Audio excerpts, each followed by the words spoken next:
Hello बच्चों, यहाँ पर क्वेश्चन में दिया गया है a die is tossed twice, getting an odd number on a toss is considered as success. Find the probability distribution of number of successes. Also find the mean and the variance of the number of successes.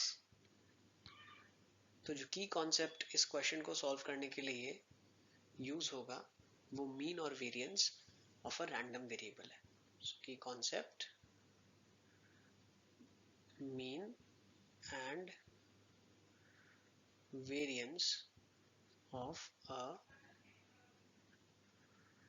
random variable. तो यहाँ पर जो question में दिया गया है कि अगर हम टॉस करते हैं एक डाई को तो ऑड नंबर का सक्सेस गिना जाता है. तो x जो वेरिएबल मैं लेता हूँ वो हो जाएगा नंबर ऑफ ऑड आउटकम्स. तो अगर p of x is equal to 0, इसका मतलब एक भी बार ऑड नहीं आया है. No odd outcome.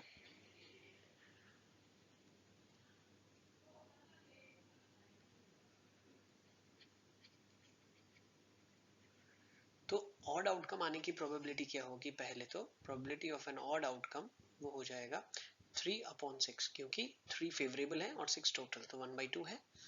और दो बार अगर मैं टॉस करता हूँ कॉइन को, तो डाई को, तो उसके अंदर अगर आपकी ऑड आ नहीं रहा है तो 1/2 से इवन आ जाएगा और फिर 1/2 से इवन आ जाएगा, तो प्रोबेबिलिटी 1/4 हो जाएगी. वैसे ही probability of x equal to 1 का मतलब है एक इवन आएगा और एक ऑड आएगा.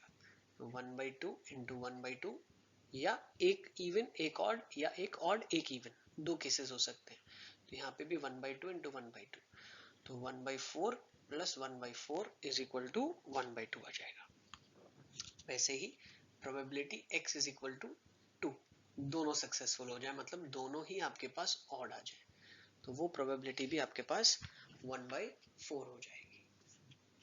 अब अगर मैं चीज़ों को थोड़ा ध्यान से समझूं तो यहाँ पर आपको दिया गया है कि आपको मीन और वेरिएंस निकालना है.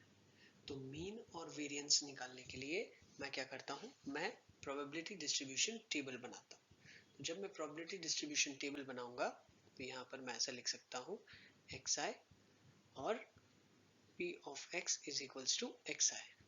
तो xi मेरे लिए हो जाएगा 0, जिसका मतलब है एक भी सक्सेस नहीं हुआ. 1 मतलब एक सक्सेस हुआ.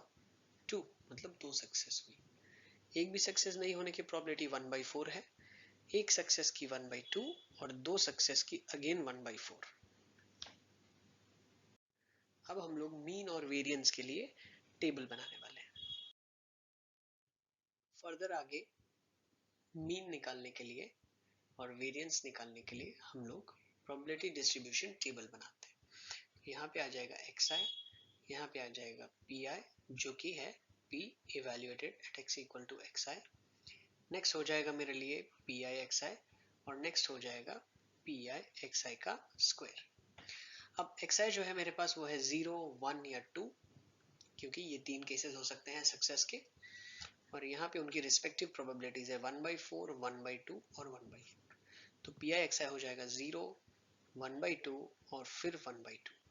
तो pi xi का स्क्वायर हो जाएगा मेरे पास 0, 1/2, pi है आपके पास और xi का स्क्वायर 1 हो जाएगा, तो अगेन 1/2 हो जाएगा.